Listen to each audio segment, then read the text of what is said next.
जय राम जय राजा राम जय राजा राम जय सीताराम जय सीताराम रामचंद्र भगवान की जय सद्गुरुनाथ महाराज की जय। तो आइए हम लोग अब शनै शनै उपनिषद में प्रवेश करते हैं। यह ब्रह्म विद्या है और इसका एक गांभीर्य होता है। सभी लोग परिचित तो ही हैं। हम लोग यथामति कोशिश करते हैं कि श्रुति के अर्थ का अनुसंधान किया जाए। परिचय प्रायः सभी लोग जानते हैं। जो वेद हैं वो मंत्र भाग, ब्राह्मण भाग और आरण्यक भाग में विभक्त होते हैं। मंत्रात्मक भाग को संहिता भाग भी कहते हैं।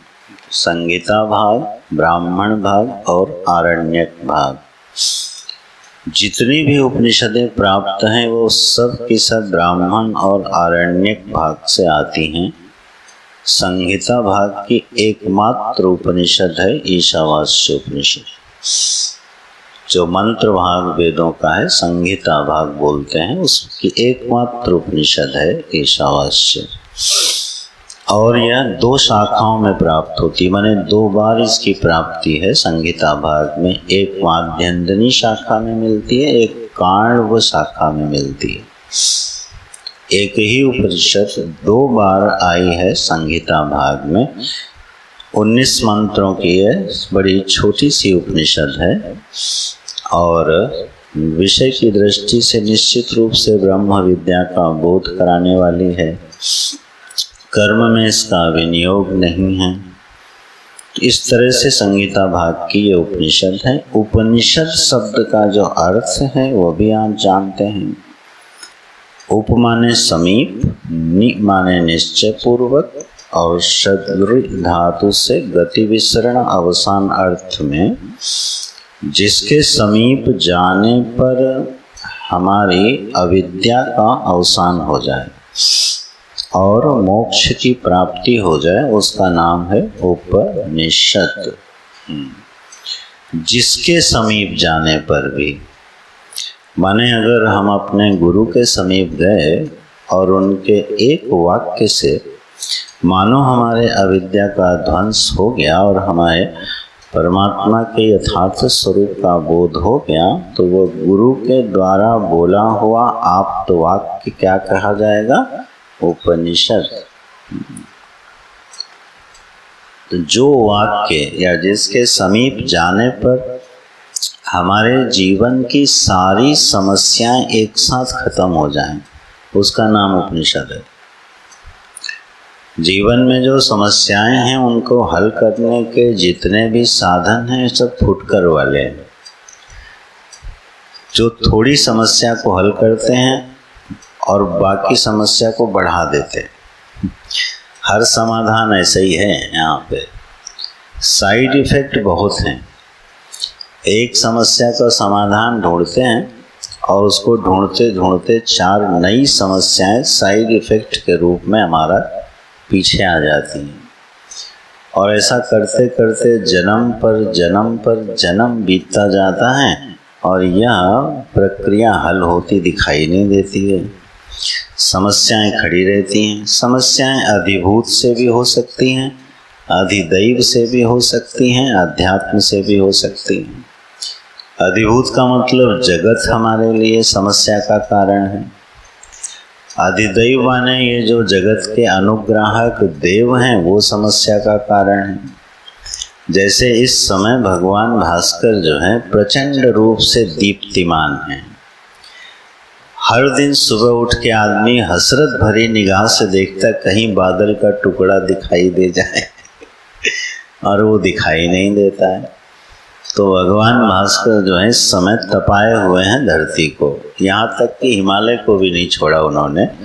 जहाँ उनकी पहुँच नहीं थी वहाँ भी पहुँच गए वो। 8,000 फीट की ऊंचाई पर, अभी मैं कुछ दिन पहले गया था, 2-3 दिन, लगभग 8,000 फीट की ऊंचाई थी और वहाँ पर भी दिन में पसीना आ रहा था। और ये वो स्थान है जहाँ बिना कंबल के 12 महीने आप नहीं सो सकते हो। तो वहाँ पर भी भगवान भास्कर इस समय प्रसन्न हैं अच्छी तरह से। तो ये अधिदैव है। अब ये एक समस्या है। अच्छा, जब ये जाएंगे तो पीछे से आएंगी वर्षा ऋतु, सावन भादों, और वो इतना जम के बरसेंगे कि जहाँ आप बैठे हो सकता है यहाँ जल हो गए, इतना गंगा जी का रुद्र रूप हो जाता है। तो जीवन में अधिदैव की समस्या है, वो कैसे हल होगी? बोले वो पूजा करो, उपासना करो, प्रार्थना करो, मनाओ इनको कि जरा ठीक रहें। अधिभूत की समस्या है जीवन में, वो तो सभी के पास अपने अपने तरीके की है, और इनसे जैसे तैसे कोई छुट्टी पाए भी, यहाँ से अपना ध्यान हटा भी ले सत्संग के माध्यम से, विचार के माध्यम से, तब आध्यात्मिक समस्याओं में उलझ जाता है। आध्यात्मिक समस्या क्या है? आध्यात्मिक समस्या ये है कि हमारा मन शांत नहीं होता, निरंतर चंचल रहता है, विषादग्रस्त हो जाता है, मान अपमान सर चढ़ के बोलते रहते हैं, चिंता बिना बात के रहती है। एक यहाँ हैं माता जी, उनको नींद नहीं आती। पूछा क्यों नहीं आती? बोले चिंता का कोई विषय तो है नहीं। चिंता का कोई विषय भी नहीं है और नींद भी नहीं आती है। ये कौन सा दुख हो गया? आध्यात्मिक दुख हो गया। इसको आध्यात्मिक दुख बोलते हैं। मेरा तेरा का जो संबंध है जगत में, वो टेढ़ा मेढ़ा होता रहता है। शत्रु मित्र होता है, मित्र शत्रु होता दिखाई दे रहा है। तो जो हमारा मन है, हमारी बुद्धि है, यह उलझी रहती है। यह है आध्यात्मिक समस्याएं। तो अधिभूत की समस्या, अधिदैव की समस्या और आध्यात्मिक की समस्या, ये 3 कैटेगरी हैं समस्याओं की। और इन्हीं को सुलझाते सुलझाते सुलझाते सुलझाते यात्रा चलती रहती है। मज़ेदार बात इसमें यह है कि ये भ्रम कभी नहीं टूटता कि ये तीनों एक साथ कभी खत्म नहीं होंगी। ये तीनों समस्याएं किसी के जीवन में एक साथ कभी खत्म नहीं होती हैं। ये चलती ही रहेंगी और हमको भरोसा बना रहता है, अब ये खत्म हो जाएगा, इसके बाद ये खत्म हो जाएगा, इसके बाद ये खत्म हो जाएगा, और जीवन पूरा हो जाता है। पूरा होने के बाद फिर से शुरू हो जाता है। गुरु जी का एक प्रसिद्ध वाक्य है, मृत्यु जीवन का अंत नहीं है, मृत्यु जो है वो जीवन का पड़ाव है। मृत्यु जीवन का अंत नहीं है। माने मृत्यु हो गई तो जीवन की सारी समस्याएं खत्म हो जाएंगी, ऐसा नहीं होता है। क्योंकि मृत्यु जीवन का अंत है ही नहीं, वो तो एक पड़ाव है, फिर दूसरे पड़ाव से शुरू हो जाता है। तो प्रवाह चलता रहता है और ये समस्याएं घेरे रहती हैं इधर से उधर। उसके बीच में श्रुति ने मानो एक घोषणा करी। उपनिषद शब्द से भगवान भाष्यकार ने कहा कि यह एक ऐसी विद्या है जो समस्या को क्रम से नहीं, जड़ से मिटाती है। मूल से सारी समस्याओं का उच्छेद हो जाता है। उस विद्या का नाम है उपनिषद। तो जितनी उपनिषदें हैं वह इसी बात का विचार करती हैं कि हमारे जीवन की तीनों समस्याओं का निस्तारण अंत एक साथ कैसे हो जाए।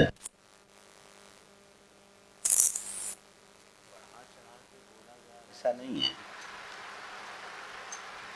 क्योंकि हमारे गुरुजनों ने इसको जिया, हमारे महापुरुषों ने उस जीवन को छुआ है, तब ये बातें कही जा रही।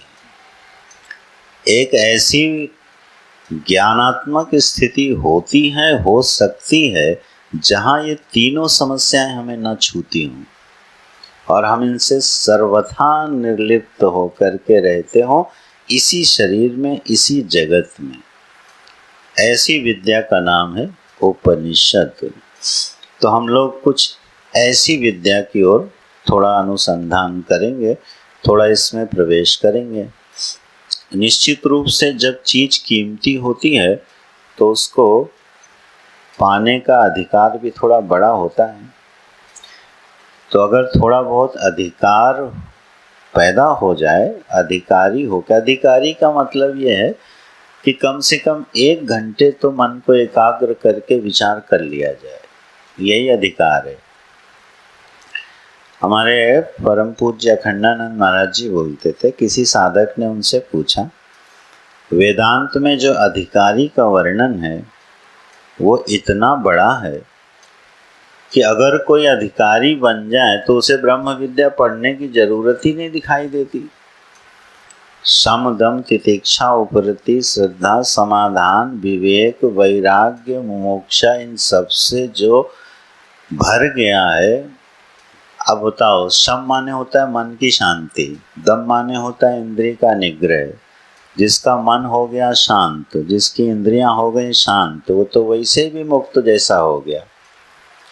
तो अधिकारी का ही वर्णन इतना बड़ा आता है। तो उसने पूछा कि फिर उपनिषद में प्रवेश कैसे होगा। तो महाराज जी तो कट्टरपंथी नहीं थे ना। तो बोले, अच्छा बताओ, जितनी देर तुम सत्संग में बैठे हो, ये सब का सब तुम्हारे अंदर उतर रहा है कि नहीं उतर रहा। जब बैठे हो तो थोड़ा तप भी हो रहा है, तितिक्षा भी हो रही है, श्रद्धा है इसीलिए बैठे हो। श्रद्धा ना होती तो सत्संग में आते क्यों। और जब बात को हमारे ध्यान से सुन रहे हो तो सम तो सिद्ध ही है। और 1.5 घंटे कोका कोला की बोतल के साथ तो सत्संग चलता नहीं। सारी इंद्रियां भी 1.5 घंटे नियंत्रित ही हैं।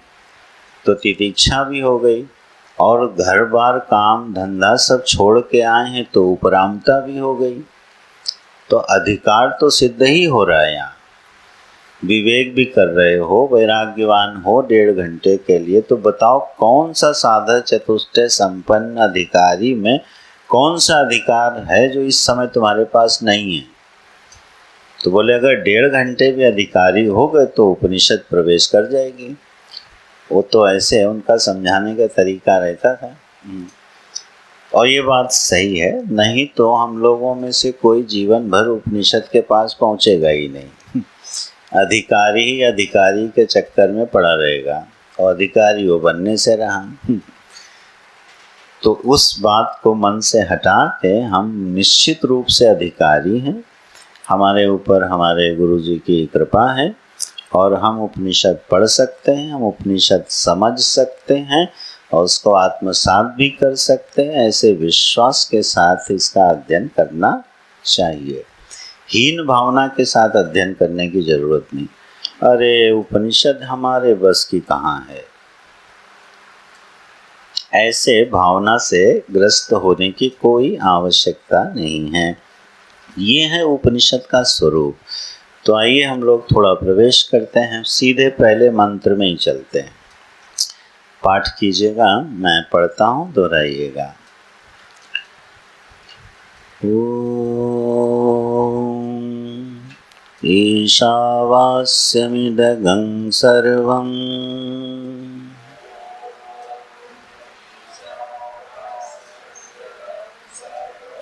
यत्किंच जगत्यां जगत्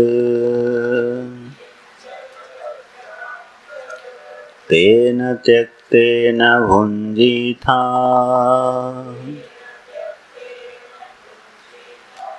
मा गृधः कस्य स्विद्धनम्। ॐ ईशावास्यमिदगं सर्वं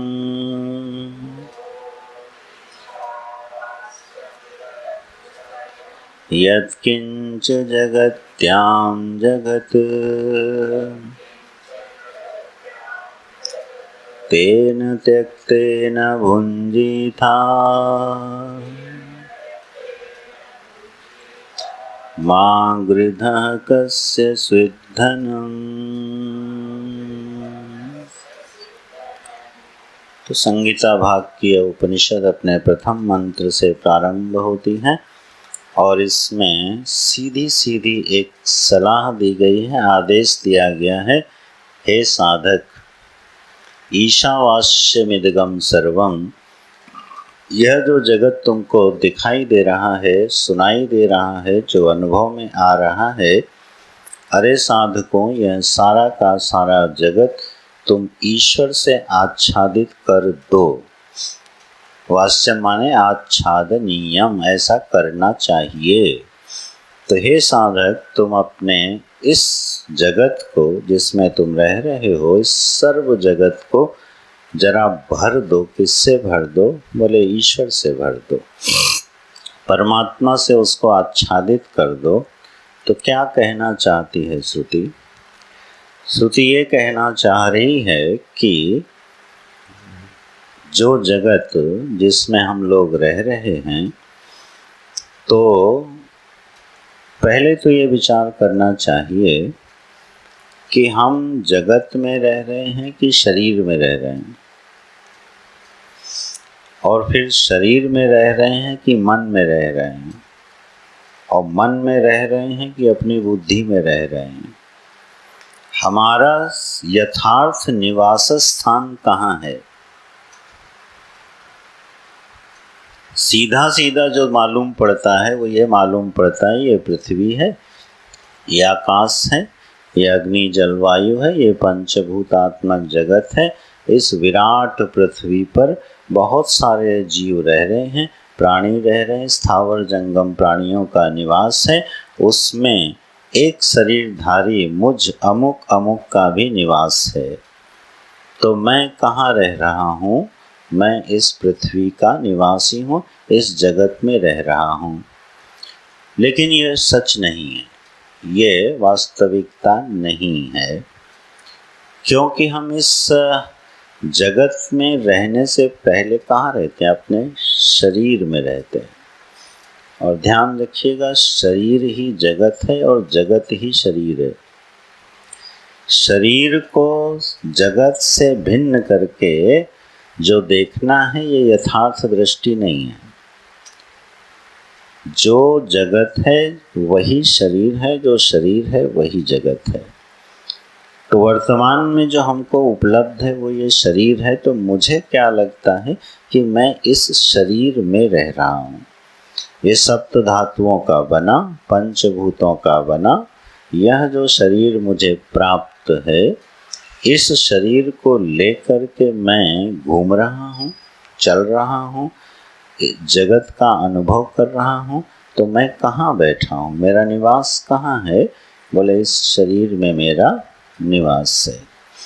लेकिन अब यह बात भी सही नहीं लगती है कि मेरा निवास इस शरीर में है।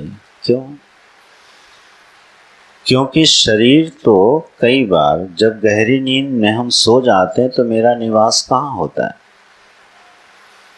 जब हम स्वप्न देख रहे होते हैं तो हमारा निवास कहाँ होता है? शरीर में नहीं होता। तब तो हम शरीर निवासी नहीं रहे ना, स्वप्न की दुनिया में प्रविष्ट हुए, अब स्वप्न की दुनिया के निवासी हो गए। गहरी नींद में सो गए तो हम कहाँ के निवासी हुए? पता ही नहीं चल रहा है कि उस समय हम निवासी कहाँ के थे। जब जागे तो पता चला कि हाँ, हम कहीं खो गए थे। तो क्या मैं इस शरीर में रहता हूँ? ध्यान देने पर यह पता चलेगा मैं शरीर में नहीं रहता, शायद मैं अपने मन में रहता हूँ। क्योंकि जहाँ मेरा मन होता है मेरा निवास वहीं होता है। और ये बात सत्य है कि नहीं है? मान लो हम यहाँ बैठे हैं, आप गंगा जी के तट पर बैठे हैं, और उसी समय आपके पास कोई फ़ोन आया, कोई सूचना आई और कोई विषय आ गया, और उसके बाद आप उस पर चिंतन करने लगे, खो गए। तो उस समय जो कुछ मन में है, हमारा निवास कहाँ है? शरीर में नहीं है। उस समय हम अपने मन के निवासी हैं। भले हमारा शरीर गंगा जी के तट पर विराजमान हो, बैठा हो, लेकिन मेरा निवास उस समय शरीर में नहीं है। मेरा निवास हमेशा मेरे मन में रहता है। मन में अगर जिस विषय की वृत्ति बनेगी वही हमारा निवास है। मुझे अभी बद्रीनाथ जी का स्मरण हो जाए तो मैं बद्रीनाथ का निवासी, जगन्नाथ जी का स्मरण हो गया तो मैं जगन्नाथ जी का निवासी। तो पता चला कि नहीं, मैं शरीर में भी नहीं रहता, असल में मैं अपने मन में रहता हूँ, मन का निवासी हूँ। लेकिन ये बात भी पूरी तरह सही नहीं है। मैं मन का निवासी भी नहीं हूँ, मैं बुद्धि का निवासी हूँ। मेरी समझ जैसी होती है, मेरी अंडरस्टैंडिंग मेरे बारे में जैसी होती है, मेरा निवास वहीं होता है। अब आपको थोड़ा ध्यान देना पड़ेगा। मेरा निवास मेरे मन में भी नहीं है। क्यों? मन तो बुद्धि के अधीन है। मन वही विचार करेगा, वही संकल्प कर सकता है, उसी का स्मरण कर सकता है जिसको बुद्धि अनुमति दे दे। मान लो अभी हम सत्संग में बैठे हैं, थोड़ी देर के लिए मेरे मन में कोई विचार आया और बुद्धि ने आके कहा नहीं रुको, अभी ये बात नहीं सोचनी है, अभी तुमको यहाँ सत्संग की बात सुननी है, तो मन शांत हो जाएगा। मन के ऊपर किसका नियंत्रण है? बुद्धि का। दिखाई देता है। तो मैं असल में मन का निवासी नहीं हूँ, मैं तो बुद्धि का निवासी हूँ। बुद्धि जैसा चाहे वैसा निवास पैदा कर देती है। तो मैं अपनी बुद्धि का निवासी हूँ। और अगर बहुत और अधिक ध्यान दें तो मैं बुद्धि का निवासी भी नहीं हूँ, मैं बुद्धि के अधिष्ठान आत्मा का निवासी हूँ, अधिष्ठान का निवासी हूँ। ये मेरी सच्चाई है। मेरा निवास मैं स्वयं हूँ। ये बड़े आश्चर्य की बात है। मेरा निवास बुद्धि नहीं है। अरे बुद्धि मुझ में निवास करती है। अच्छा बताओ, मैं बुद्धि में निवास करता हूँ कि बुद्धि मुझ में निवास करती है? बुद्धि का निवासी मैं, माने मैं ऐसा आश्रय हूँ जिसने बुद्धि को निवास दिया हुआ है। तो असल में फिर मेरा निवास क्या हुआ? मेरा निवास मैं स्वयं हूँ। और जिसने इस बात को समझ लिया वो अपने स्वरूप की ओर धीरे से खिसक जाता है। अरे मैं तो अपना ही निवासी हूँ। तो बुद्धि, मन, शरीर और जगत तो ये खिलौने हो गए हमारे खेलने के लिए। अब आप बुद्धि के साथ खेलो, मन के साथ खेलो, शरीर के साथ खेलो, जगत के साथ खेलो, कि मालूम है हमारा निवास तो मैं स्वयं अपने आप का निवासी हूँ। तो खैर, अगर हम अभी बुद्धि तक रहें कि मेरा निवास सच में बुद्धि है, तो बुद्धि का मतलब होता है समझ, अंडरस्टैंडिंग। समझ का नाम है बुद्धि। और जिसकी समझ जीवन के बारे में जैसी है वो वहीं रहता है। ठीक है। मान लो ये जगत है, एक भोगी की बुद्धि है। भोगी की बुद्धि क्या कहती है? ये जगत भोगने की वस्तु है। ये पूरा जगत, ये पूरा पंचभूतात्मक सृष्टि परमात्मा ने किस लिए बनाया? बोले जीवों को भोगने के लिए तो बनाया है। तो ये जगत क्या हुआ? भोग्य हो गया। किसका? मेरा। मैं इसका भोगता हूँ। परमात्मा ने आंखें क्यों दी? रूप देखने के लिए। कान किस लिए दिए? मधुर संगीत सुनने के लिए। जिह्वा किस लिए दिए? नाना प्रकार के रसों का रसास्वाद करने के लिए। परमात्मा ने ये इंद्रियां दी हैं और ये विषय बनाए हैं। किस लिए बनाए हैं? अरे जीवों, जाओ उस जगत का भोग करो। अब हमारी बुद्धि में ये समझ दृढ़ हो गई, बैठ गई, क्या जगत भोग्य है। तो अब आप बताओ, ये जगत हम किससे आच्छादित करेंगे? हम अपने विषय पर आ रहे हैं। भोक्ता जो है इस जगत को किससे आच्छादित करके देखेगा? भोग बुद्धि से। जिसकी बुद्धि में ये समझ गहरी बैठ गई, क्या जगत भोगने के लिए बना है। आप ध्यान देना कि वह हर चीज का भोग करेगा। अगर कहीं हम लोग इस श्रेणी में आते हों तो आप देखना, आप अपने संबंधों का भोग करोगे, अपनी संपत्ति का तो भोग करोगे ही करोगे, अपने संबंधों का भी आप क्या करोगे, भोग ही करोगे। और जिस संबंध ने आपके भोग में अड़चन डाली, जय जय सीताराम, आपका उससे संबंध खत्म। इसी को भौतिकवादी बोलते हैं और क्या है। हमारे लिए उस बुद्धि के लिए, उस समझ के लिए ये जगत पूरा भोग्य हो गया और वो हर चीज को क्या करना चाहता है, अपने उपभोग का साधन बनाना चाहता है। इसलिए सारा जगत उसकी भोक्ता की भोग्य बुद्धि से आच्छादित हो गया। वो ईशावास्यम नहीं रहा, परमात्मा से आच्छादित नहीं है, वो भोग बुद्धि से आच्छादित हो गया। और ऐसी स्थिति में वो क्या करेगा, हर चीज को अपने भोग का साधन बनाना चाहेगा। तो अब आप बताओ, इसी जगत में रहते हुए हमारा निवास कहाँ हो गया? हमारा निवास हो गया भोक्ता की बुद्धि में। मैं उस बुद्धि का निवासी हो गया जिस बुद्धि की ये समझ है कि जगत भोग्य है और अब हम हर चीज को अपने उपभोग का साधन बनाएंगे। अब जरा ये समझ बदल दीजिए। किसी के मन में ये समझ आ गई थोड़ी सी, नहीं यार जगत जो है भोगने का साधन नहीं है, फिर बोले जगत जो है ये हमको जो इस संसार प्राप्त हुआ है ये भोगने के लिए प्राप्त नहीं हुआ। फिर बोले कर्तव्य कर्म करते हुए और जगत की सेवा करने के लिए प्राप्त हुआ है। समझ बदलेगी।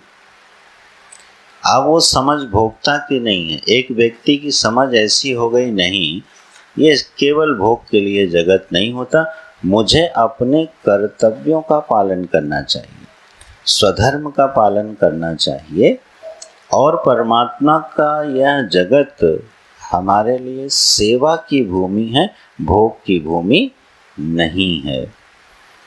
तो जो प्राप्त बल है, प्राप्त जो जगत है, अब हम उसका उपयोग किस में करेंगे? कर्तव्य परायणता में, स्वधर्म के पालन में और जगत की सेवा में। तो अब हमारी जैसी बुद्धि हो गई, हमको जगत वैसा ही दिखने लगता है, वैसे ही हम उस जगत को आच्छादित करते जाते हैं। एक भोक्ता भोग्य की बुद्धि से आच्छादित करता है तो एक कर्तव्य परायण व्यक्ति उसको सेवा की बुद्धि से आच्छादित कर देता है और वो विवेकानंद हो सकता है, वो एक महापुरुष हो सकता है, वो इस जगत में पूरी समष्टि के लिए अपने जीवन का बलिदान कर सकता है, त्याग कर सकता है। क्यों? अब वो भोगना नहीं चाहता, उसकी दृष्टि भोग से ऊपर उठ गई, त्याग में चली गई, कर्तव्य परायणता में चली गई। हम लोग इस अंश में थोड़ा जीवन जीते हैं, जरूर जीते हैं। जब आप और घर गृहस्थ में पालन करते हैं अपने परिवार का, अगर पूरी भोग बुद्धि हो तो पालन हो सकता है। असंभव है कि कोई एक भोक्ता नितांत भोगी होकर के हर संबंध और वस्तु का भोग करना चाहे और वो परिवार का पालन कर ले, कर ही नहीं सकता। वो सिर्फ अपनी देह का पालन करेगा, अपनी सुविधा का पालन करेगा, इसके अलावा वो कुछ कर नहीं सकता। तो जीवन में कर्तव्य परायणता आ गई अपने परिवार को लेके। अब ये विषय तो नहीं है पर थोड़ी चर्चा कर लेते हैं। कर्तव्य परायणता तो हमारे जीवन में आई, सेवा भी आई, लेकिन एक चूक हो गई। ये कर्तव्य परायणता और सेवा जो है उन लोगों को ध्यान में रख के आई जिनसे हमारी ममता है। यहाँ गलती हो गई। सेवा परायणता आई, त्याग परायणता जीवन में आई। हमने बड़े बड़े भोग और सुविधाएं अपने बच्चों के लिए छोड़ दिए, ये हम करने में समर्थ हुए, लेकिन वो लाभ नहीं मिला जीवन में जो मिलना चाहिए था। क्यों? क्योंकि यहाँ कर्तव्य परायणता ममतास्पद के लिए हो गई। जिनमें हमारी ममता है, कभी वहां कर्तव्य परायण होकर देखिए जहां आपकी ममता ना हो, फिर देखिए चित्त की उदारता क्या होती है। विवेकानंद जी की जो समष्टि भावना थी, तो क्या वो ममतास्पद थी? विवेकानंद जी ने जब इस पूरी सृष्टि को ध्यान में रखते हुए और यूरोप में जाके भीख तक मांग ली कि हिंदुस्तानियों को पैसा चाहिए, तुम्हारे पास पैसा है, हमारे पास ज्ञान है, आओ बदल लेते हैं, ऐसे उनके स्टेटमेंट हैं। हम तुमको ज्ञान देते हैं, शिक्षा देते हैं, तुम हमें धन दो। और धन लाए, किसके लिए लाए? समष्टि के लिए लाए। तो उन्होंने अपनी ममता का ही कह लो चलो विस्तार किया। क्या विस्तार किया? कि उन्होंने पूरी सृष्टि को अपना मान लिया। उनका जीवन भी भोग परायण नहीं है, उनका जीवन सेवा परायण हो गया, कर्तव्य परायण हो गया, ऐसा कह सकते हैं। लेकिन वो बड़ा दिव्य और उत्कृष्ट हो गया, क्योंकि वहाँ कर्तव्य परायणता का हेतु ममता नहीं रही। ईशावास्यम की ओर हम लोग बढ़ रहे हैं धीरे धीरे। श्रुति ने कहा ईशावास्यम, इस जगत को हे साधको तुम ऐसी दृष्टि से भर दो कि तुम्हें सब तरफ लगे कि ईश्वर भरा हुआ है। ये श्रुति का पहला वचन है। ये करना है, इस अभ्यास को किया जा सकता है, उस तरफ बात कर रहे हैं। तो अगर हमारी बुद्धि में कर्तव्य परायणता भी है, तो जरा ममता से हट के भी उसको करने की कोशिश की जाए। थोड़ा वो बुद्धि समष्टि से जुड़े तो इसमें एक उदारता जन्म लेती है, एक विशालता जन्म लेती है। और लगे हाथ एक बात कह दूं, जैसे जैसे हमारी समझ व्यापक होती है, हमारा सुख बढ़ता जाता है। बड़ा सुंदर एक नियम है ये। जैसे जैसे हमारी बुद्धि की संकीर्णताएं, क्षुद्रताएं खत्म होती, हमारी समझ बढ़ती है। वो समझ एक ऐसे सुख को साथ में लेके आती है जिसका हमको आपको परिचय नहीं है। उदारता का भी एक सुख होता है, करुणा का भी एक सुख होता है, पूरी समष्टि को अपना मानने का भी एक सुख होता है, और बड़ा सुख होता है, वो छोटा सुख नहीं होता। तो शायद उस सुख से हम परिचय नहीं कर पाते हैं, क्योंकि समझ में कहीं ना कहीं गलती है। तो बुद्धि ने ये निर्णय जब लिया कि ये जगत, इसलिए हम इस जगत में हैं, हम ऐसी समझ में निवास करेंगे जिस समझ में ये जगत जो है हमारी सेवा को स्वीकार करे, मैं इस योग्य बनूं, मेरे पास जो बल है वो जगत के काम आ जाए। ठीक है। अब कभी ये मत सोचिएगा कि जब हमारे पास सामर्थ्य होगी तब सेवा करेंगे, ऐसा नहीं होता। कोई भी मनुष्य इस धरती पर ऐसा पैदा ही नहीं हुआ जिसके पास कोई ना कोई बल ना हो। बलहीन मनुष्य पैदा नहीं होता। हर व्यक्ति, हर बच्चा जो जन्म शरीर धारण करता है, उसके पास एक बल होता है। अपने प्राप्त बल को अगर वो समष्टि की सेवा में लगा दे तो उसका बल बढ़ता जाता है और सुख बढ़ता जाता है। ये नियम है। तो फिर हमने क्या किया, हमको समझ में आया, हाँ अरे भाई, सेवा करते हुए जीना भोग करते हुए जीने से ज़्यादा बेहतर है।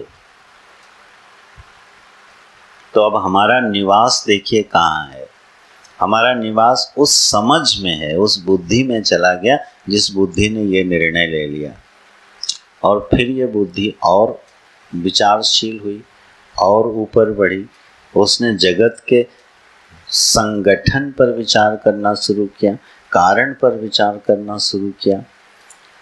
अब उसको ये दिखने लगा कि ये पूरा जगत ईश्वर के प्रभाव से भरा हुआ है। क्रम ध्यान रखिएगा, ये पूरा का पूरा जगत, ये तो हमारे ईश्वर है, हमारा प्रभु, उसके प्रभाव से भरा हुआ है। भीषोदेति सूर्य भीषास्मात् वातः पवते, ये ऋषि बोलता है।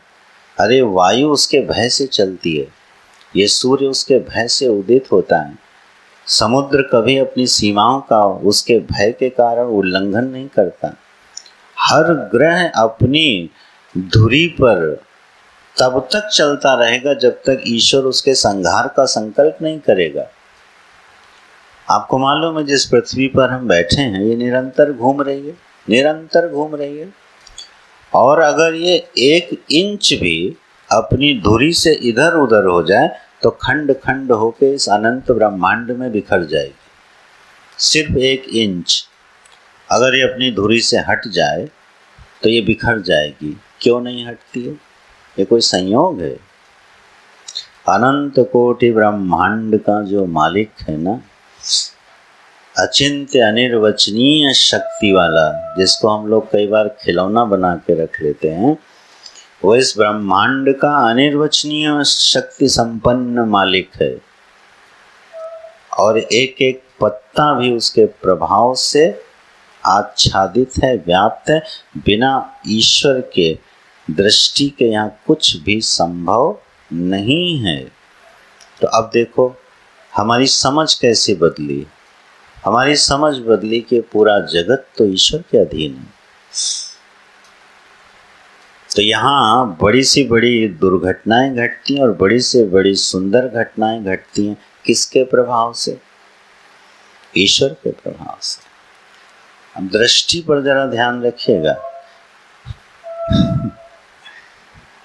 मोदी जी प्रधानमंत्री बन गए तीसरी बार, वोटर के प्रभाव से कि ईश्वर के प्रभाव से?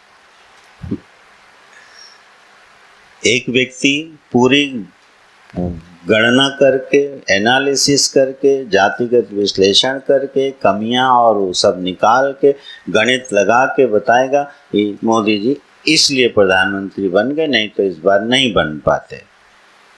एक भक्त क्या कहेगा? भगवान की ऐसी मर्जी थी कि ये तीसरी बार भी आए, इसलिए ये आ गए। दृष्टि है। ईश्वर के प्रभाव से घटना घटती, ये कौन देखता है? ये भक्त की बुद्धि देखती है। बोले ऐसा देखने का कोई परिणाम? अरे ये तो श्रुति बता रही है, तो परिणाम तो इसके बड़े दिव्य होने हैं। जब हम हर घटना के पीछे अपने ईश्वर का हाथ देख पाते हैं, उसके प्रभाव को देख पाते हैं, तो उस घटना का प्रभाव हमको विचलित नहीं करता। ये कोई छोटी घटना है जीवन में? अगर हम सिर्फ कहने के लिए कह रहे हैं क्या सब ईश्वर करता है, वो बात अलग है। अभी हम उपनिषद पढ़ रहे हैं, कहने के लिए नहीं कह रहे हैं, ठीक है। अगर लगे कि ऐसा हो रहा है तब मानो, ना लगे तो मत मानो, विचार करो। ये कोई मान लेने की बात नहीं है। विचार से निष्पन्न निर्णय होना चाहिए, क्या ये जगत सच में ईश्वर के प्रभाव से आच्छादित है? अपने जीवन की सारी घटनाओं पर विचार करो, समष्टि के जीवन की घटनाओं पर विचार करो, अनुभवों पर विचार करो, और फिर देखो क्या इसमें ईश्वर का हाथ है कहीं पर, और अगर है तो कितना है। तो सब ईश्वर के प्रभाव से आच्छादित है।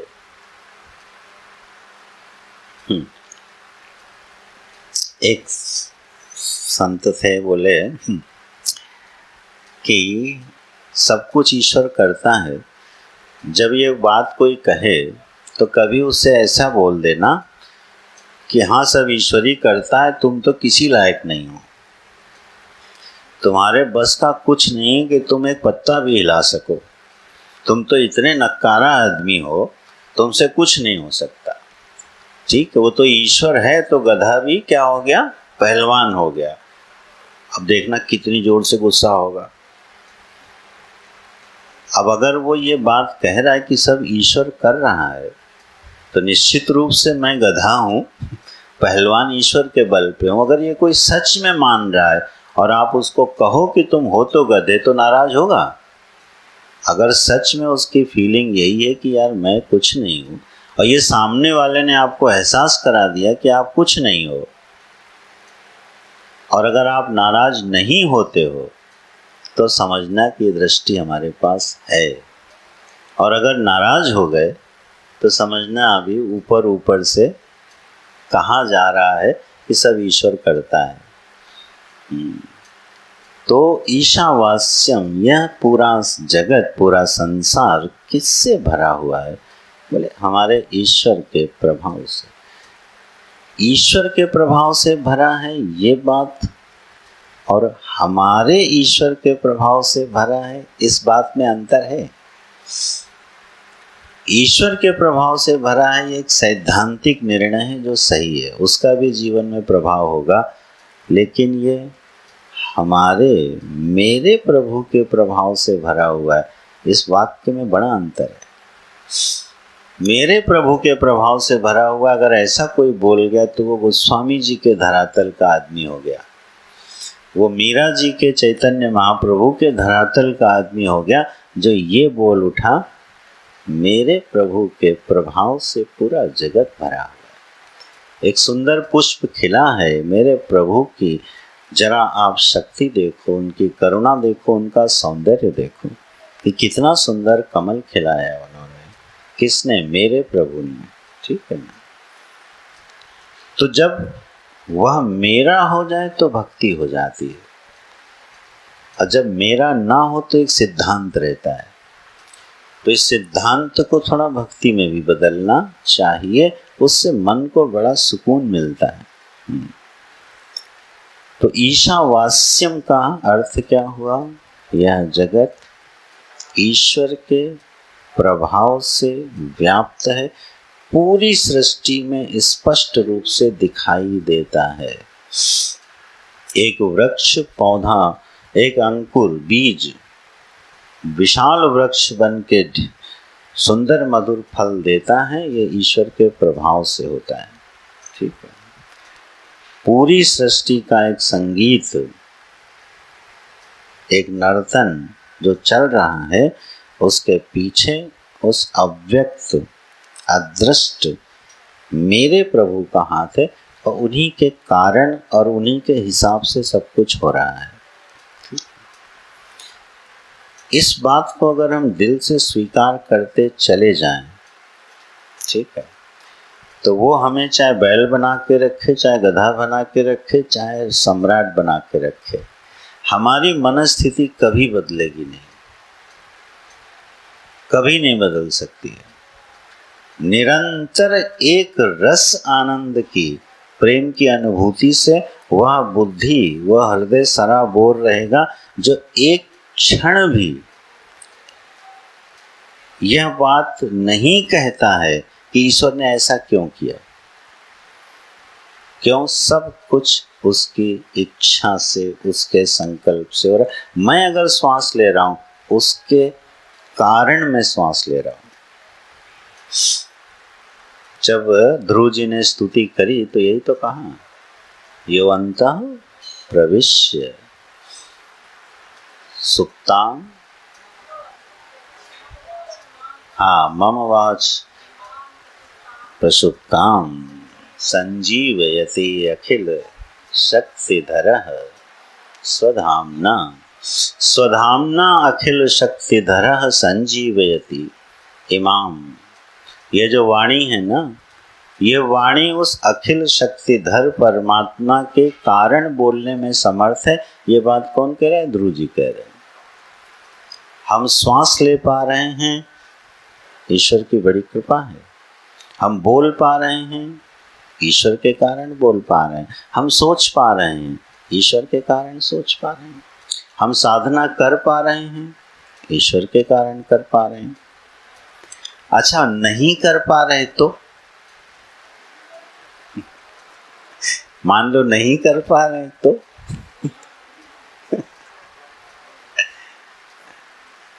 और इसको ठीक से सुलझाना। अगर नहीं कर पा रहे हैं और इसमें भी उसकी मर्जी है, और मुझे कोई कष्ट नहीं है कि मैं नहीं कर पा रहा हूं, कोई बात नहीं, समझना वो अहंकार के पार है। संभाल के समझना, यहाँ व्यभिचार भी हो सकता है। ठीक है, मैं कर पा रहा हूं उसकी मर्जी है, और नहीं कर पा रहा तो भी उसी की मर्जी है। क्यों? आधा आधा फिर मत करो, पूरा पूरा कर दो। नहीं कर पा रहे, बड़ी इच्छा, बड़ी कृपा, आपकी इच्छा है, नहीं करना है तो नहीं करेंगे। वहां मैं नहीं बचूंगा, मेरा अस्तित्व जो है ना विलीन हो जाएगा जब मैं दोनों में ईश्वर को देख पाऊंगा। तो ये थोड़ी बारीक बात है, लेकिन अगर हम लोग इस पर टिक जाएं, देखो साधना करके प्रसन्न होने का सुख किसको मिलता है? अहंकारी को। अहंकारी माने बिल्कुल मोटा मोटा वो मत समझना, लठ मार वाला। अहंकारी माने देहाभिमानी, परिच्छिन्न भाव में जो रहता है वो। साधना करके सुखी कौन होता है? अहंकारी। वही अहंकारी साधना न होने पर दुखी होता है। दोनों का संबंध किससे है? अहंकार से। ठीक है। जिस दिन हमारा ध्यान बहुत अच्छा लगा, चिंतन बहुत अच्छा हो गया, बड़े प्रसन्न हो गए, और दूसरे दिन नहीं हुआ, दुखी हो गए। तो क्या दुखी ना होवें? मैं ये नहीं कह रहा हूं, अभी हम उपनिषद पढ़ रहे हैं, शाम की क्लास में दुखी हो लेंगे, अभी दुखी मत हो, ये उपनिषद है। अगर हम हों, जब मैंने ये माना कि एक एक श्वास ईश्वर के अधीन होके चल रही है, तो ये तो प्रवाह हुआ, बहने दो। मैं कौन हूँ? मैं इसको रोकने वाला कौन हूँ? मैं इस पे कमेंट करने वाला कौन हूँ? मैं इस पे प्रतिक्रिया देने वाला कौन हूँ? जैसे पेन है, पेन से आप श्लोक लिखो, किसी को पत्र लिखो, किसी को गाली लिखो। पेन क्या गाली लिखने वाले से झगड़ा करेगा कि हमसे गाली क्यों लिखवा रहे हो? हम तो श्लोक ही लिखेंगे, हड़ताल पे चला जाएगा। लिखेगा नहीं गाली, तो लिखने वाला क्या करेगा? वो पेन उठा के रख देगा, दूसरा ले लेगा, और हो सकता है तोड़ भी दे जो मालिक होगा पेन का। अरे उसको, किसी को अगर कठोर भाषा लिखनी है, ये मर्जी किसकी है? मालिक की। पेन थोड़ी विरोध करेगा। तो अगर ये प्रवाह प्रकृति प्रभु का करण है, मैं जानबूझ के शरीर नहीं बोल रहा हूँ, नहीं फिर गड़बड़ हो जाएगा। पूरी प्रकृति परमात्मा का क्या है?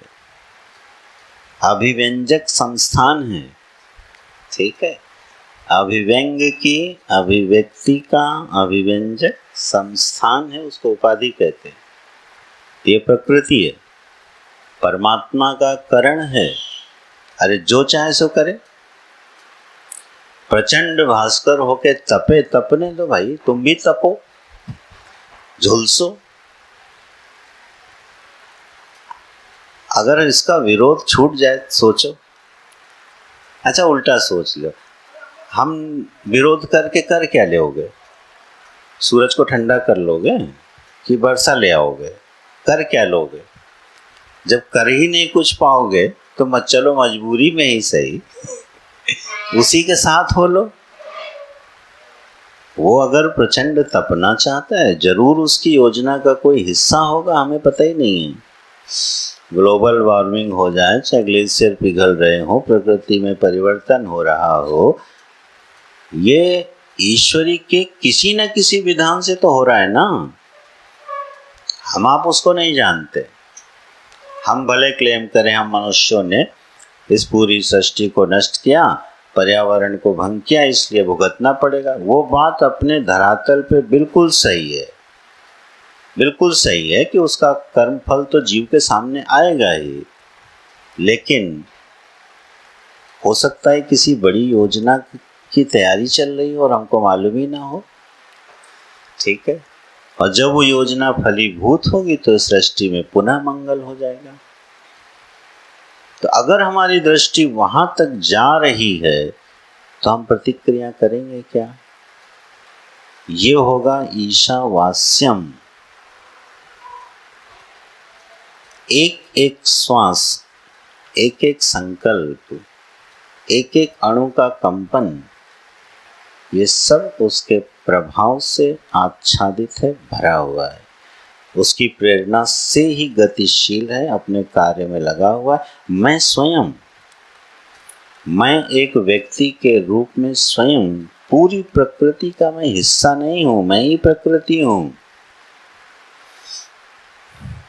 जैसे हम श्वास ले रहे हैं, अच्छा बताओ, जब श्वास बाहर रहती है तो ये पूरी समष्टि की है कि नहीं है वायु? और जैसे ही हमारे नाक के अंदर गई, ये हमारी हो गई। अंदर जाती हुई श्वास अब हमारी हो गई, अध्यात्म परिच्छिन्न प्राण हो गया ये। लेकिन अगले क्षण जब बाहर गई तो फिर से समष्टि हो गई कि नहीं हो गई? समष्टि वायु एक प्रक्रिया विशेष से इस यंत्र का संचालन कर रही है। तो मैं कहाँ से आ गया? ये पंचभूत का बना शरीर पंचभूत से पृथक नहीं होता है। इसी तरह से हमारा संकल्प समष्टि के संकल्प से पृथक कैसे हो गया? ये श्वास पृथक नहीं है, ये पंचभूत का शरीर पृथक नहीं है, लेकिन हमारा संकल्प पृथक हो गया, हमारी बुद्धि पृथक हो गई। मैं स्वतंत्र रूप से सोचने लगा, मेरा अपना संकल्प हो गया, मेरा अपना कर्तृत्व हो गया, मेरा अपना भोक्तृत्व हो गया। ये कहाँ से आ गया? ये गलती है, एक नासमझी है। पहली जो श्रुति किस बात पर ध्यान दिला रही है? ईशा वास्यम इदगम सर्वम। ये जगत किससे भरा हुआ है? बोले ईश्वर से, मेरे ईश्वर से भरा हुआ है। ये भोगों की प्रचुर मात्रा से भरा हुआ नहीं है। यहाँ अनंत दिव्य भोग हैं, निश्चित रूप से हैं, और वो सब यथासंभव मिलते रहेंगे, छूटते रहेंगे। उसमें भी कोई संकल्प नहीं, विरोध नहीं, वो भी एक प्रवाह है। लेकिन ये जगत भोग्य नहीं है और जगत सेव्य भी नहीं है। माने उसकी हमें सेवा करूं कर्तव्य भावना से, इस बात से भी श्रुति ऊपर उठा रही है नहीं। क्योंकि सेवा में भी अभिमान होता है, एक द्वैत होता है, एक दूरी होती है, एक भेद होता है।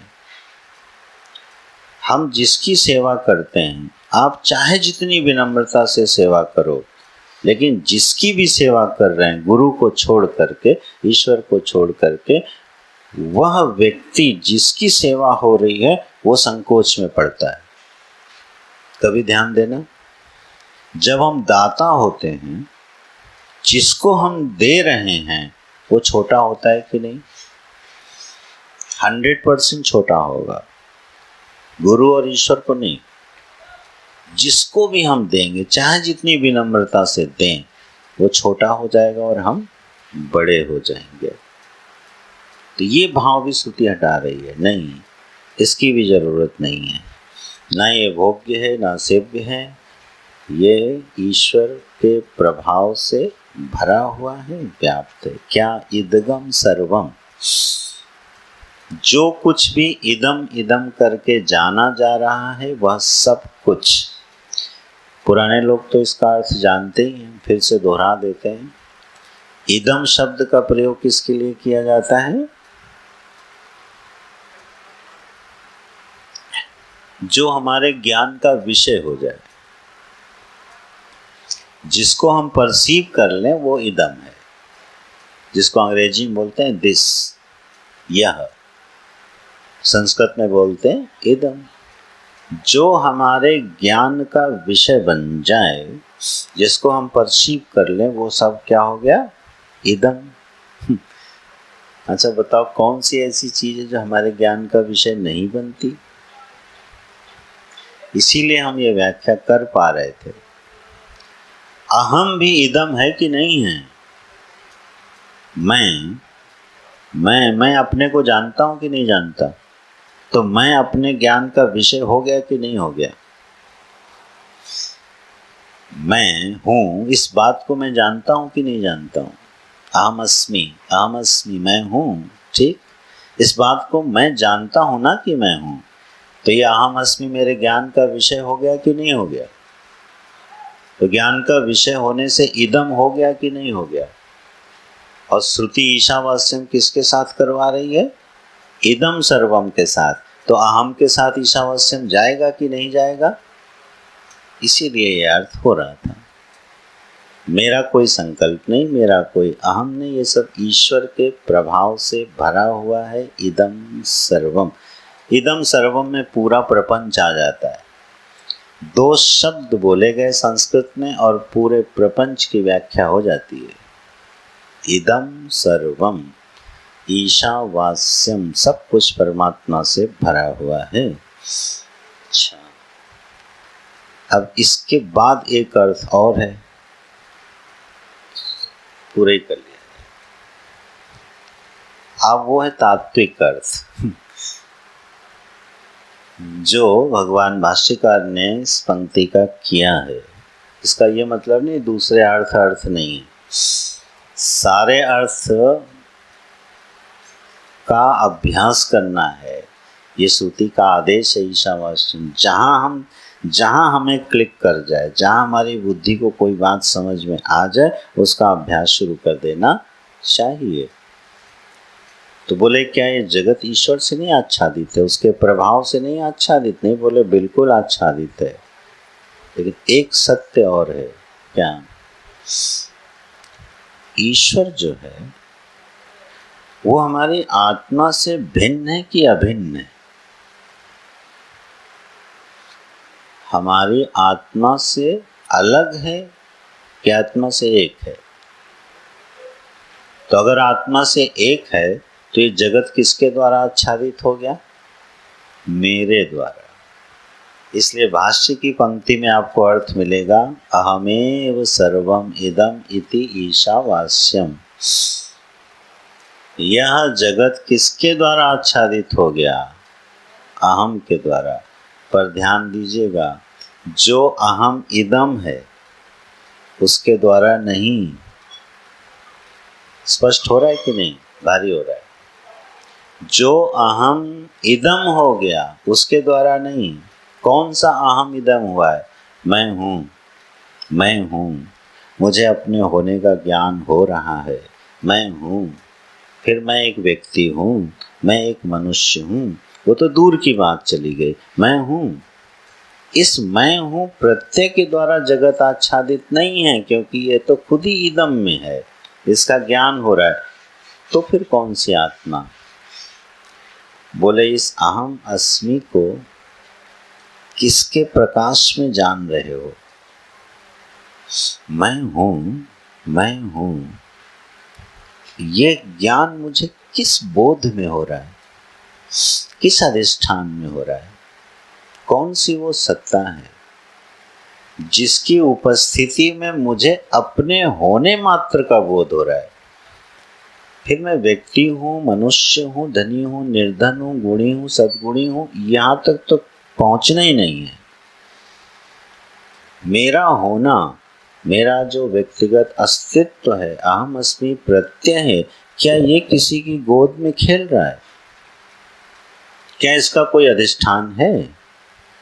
बोले हाँ, वही है सत्यम ज्ञानम अनंतम ब्रह्म अखंडम सच्चिदानंदम एको देवः सर्वभूतेषु गूढ़ः सर्वव्यापी सर्वभूतांतरात्मा।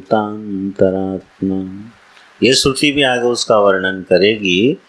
तदे जति तन्नई जति तद्दूरे तदवंतिके तस्य सर्वस्य वस्यास्य बाह्यतः अनेजदेकं मनसो जवीयो नैनद्देवा आप्नुवन्न पूर्वमर्षत् तद्धावतो अन्यानत्तेति तिष्ठत् तस्मिन्नको मातुरीश्वा दधाति। ये जो वर्णन अभी आगे आने वाला है, ये इस अहम अस्मि का वर्णन नहीं है। अहम अस्मि का जो प्रत्यय जिसकी गोद में खेल रहा है उसका नाम है आत्मा। काश मुझे अपनी पहचान इस रूप में हो जाए, तीनों समस्याओं का मूलोच्छेदन कब होगा?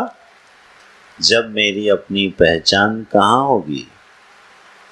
इस आत्मा के रूप में। अहम अस्मि प्रत्यय का अधिष्ठान जो है, वह जिसके लिए आज मैं वह शब्द प्रयोग कर रहा हूँ, उसमें वह यह नहीं है, वो मैं है। ठीक है, तो जब मुझे मेरी पहचान उस आत्मा के रूप में हो जाएगी तो पूरी प्रकृति एक होकर के वो कारण बन जाएगी, मेरा व्यक्तिगत अस्तित्व मिट जाएगा।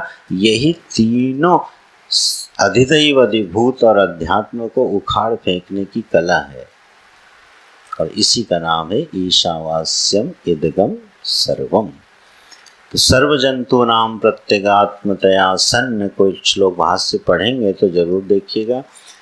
भगवान भाष्यकार ने अर्थ किया, सर्व जंतु नाम आत्मा सन्न प्रत्यगात्मतया त्वे तेन स्वेन रूपेण आत्मना ईशावास्यम आच्छादनीयम अहमेव सर्वम इदम इति। तो यह ईशावास्यम का एक संक्षिप्त अर्थ है। इसको हम लोग फिर से समेट लेते हैं कि हमें अभ्यास क्या करना है। पहले तो भाई नितांत भोग की दृष्टि से जगत को न देखा जाए। गुरुजी दृष्टांत देते थे, जैसे लकड़हारा जब जंगल में जाता है तो जिस भी वृक्ष को देखता है उसकी कीमत तोलता है। अच्छा, ये लकड़ी एक इसके काम आएगी, ये लकड़ी इसके काम आएगी। लकड़हारे की दृष्टि कभी भी वृक्ष के सौंदर्य पर जा नहीं सकती, चाहे जितना सुंदर वृक्ष हो। और जो माली बाजार में फूल ले जाता है वो सुंदरता नहीं देखता, अच्छा ये ज़्यादा पैसे में बिकेगा, इसको अलग टोकरी में, ये कम पैसे में बिकेगा, इसको यहाँ डालो। ये है जगत को भोग दृष्टि से देखना। अगर हम लोग कहीं ऐसा कर रहे हैं तो ना करें। यहाँ हर चीज़ सिर्फ भोगने के लिए नहीं है, मनुष्य के भोगने के लिए नहीं है। मनुष्येतर जितने प्राणी हैं इस ब्रह्मांड में, सबके लिए जगत भोग्य है। केवल मनुष्य एक ऐसा प्राणी है जो इस पर विचार कर सकता है, नहीं बाकी पूरे ब्रह्मांड में आपको कोई ऐसा प्राणी नहीं मिलेगा जो जगत को भोग्य दृष्टि से इतर देख पाए। आप पशुओं को देख लो, आपके चारों तरफ जितना भी पशु समाज है वो सारे को भोग्य दृष्टि से देखता है कि नहीं? और अगर भोग्य दृष्टि से थोड़ा ऊपर उठा तो अपने बच्चे के लिए त्याग करता है। मैं बहुत कठोर नहीं होना चाहता, न मुझे अधिकार है। क्या इन्हीं दो वृत्तियों में हम लोग नहीं रहते? या तो जगत को भोगना है और या अपनों के लिए त्याग करना है। यही दो तो दृष्टि है, तीसरी कहाँ है? तो तीसरी जरा पैदा होवे, जिसके साथ कोई ममता नहीं है, मैं अकारण उसके काम आ गया और धन्यवाद की अपेक्षा भी नहीं की। ठीक है, सूरज जब रोशनी देता है तो हमारे थैंक यू के लिए रुकता है क्या? आज तक रुका क्या? पूरी प्रकृति में कोई प्रतीक्षा करता है कि हमें कोई थैंक्स देगा? अपना काम किए जा रहे। मनुष्य रुकता है, थोड़ा धन्यवाद दो। ठीक है, नहीं, ये प्रवाह हो जाए तो अकारण हम इस सृष्टि के काम आ जाएं। अकारण ये एक दृष्टि है। अकारण तब काम आएंगे जब हमको लगेगा ये सृष्टि मेरे प्रभु की है,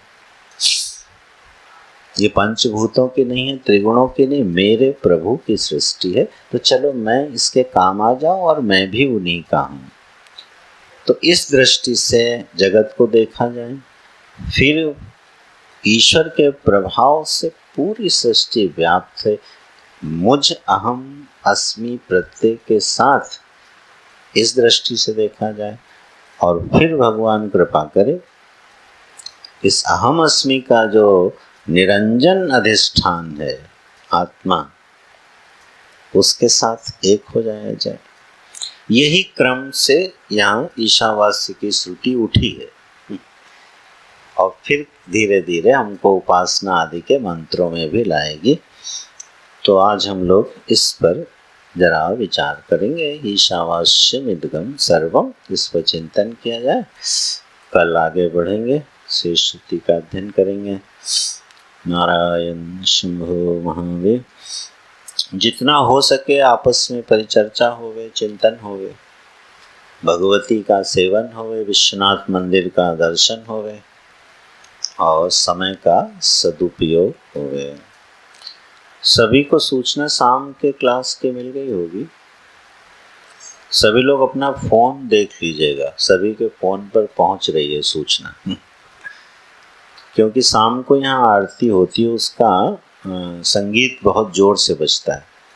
तो हम लोग अपनी सत्संग जो है शायद 5 बजे से 5 से 6:30, तो अगर 4:30 तक विश्राम पूरा हो जाए तो आइएगा, तो थोड़ा कीर्तन, और शाम को राम जी के पास चलेंगे है ना, राम जी के पास चलेंगे शाम को।